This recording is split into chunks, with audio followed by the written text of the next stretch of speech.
Salut les amis, je relève aujourd'hui le défi que m'a lancé Bruno de vous parler de mon premier livre qui s'intitule L'Atelier et qui est paru en 2018 aux éditions Kelash.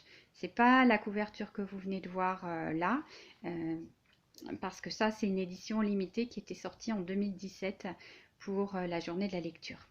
Bref, si vous voulez, je mettrai le lien dans les commentaires juste en dessous pour pouvoir le trouver. Euh, alors, ce livre, qu'est-ce que ça raconte? En fait, c'est un conte contemporain, ça veut dire c'est très court. Enfin, c'est très court, ça fait 150 pages, ça se lit facilement, d'après ce que disent tous les lecteurs. Et c'est l'histoire de 6 personnages qui vont se rencontrer dans un atelier d'écriture. Six personnages en fait qui participent à l'atelier d'écriture, plus celle qui anime l'atelier d'écriture. Donc ça fait 7 personnages en vérité au cours de l'histoire. C'est assez proche du théâtre comme genre. Voilà, il y a des ça se passe tranquillement. Et mon intention, c'était d'offrir une lecture divertissante, voilà, un petit moment d'évasion, et puis aussi d'apporter des clés, des pistes de développement personnel. En tout cas, c'est imprégné de ça. Ça ne raconte pas un atelier d'écriture auquel j'ai participé.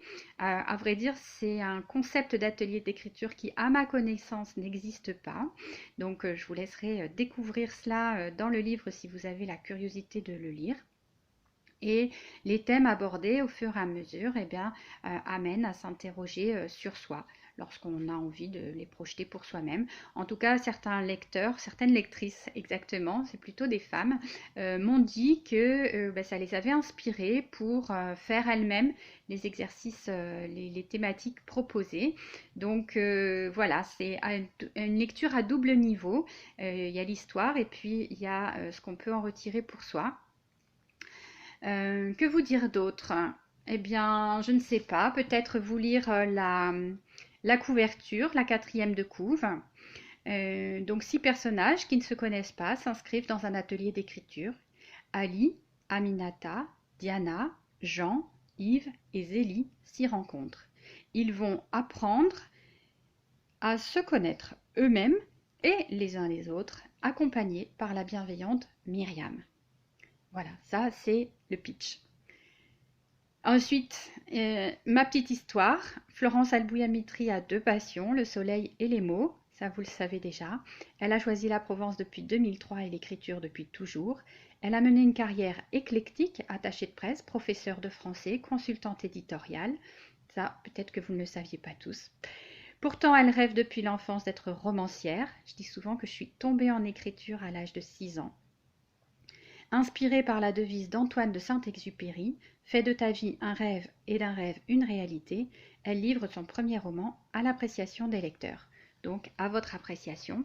Alors pour la petite histoire de la jeunesse de ce livre, effectivement, depuis toujours je rêvais d'être romancière.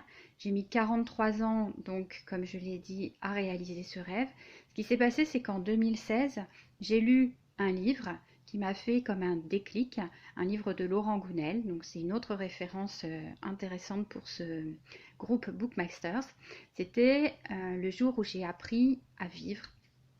Et en fait, dans ce livre, il est question d'un personnage à qui on annonce qu'il ne lui reste que 6 mois à vivre.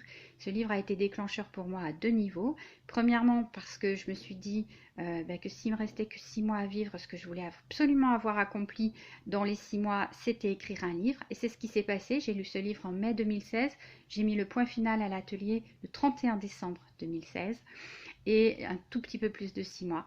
Et par ailleurs, grâce à Laurent Gounel, j'ai trouvé le style dans lequel j'avais envie d'écrire, c'est-à-dire un livre qui apporte à la fois une histoire, qui embarque dans une histoire, mais qui en plus apporte aussi des clés pour soi, pour sa vie.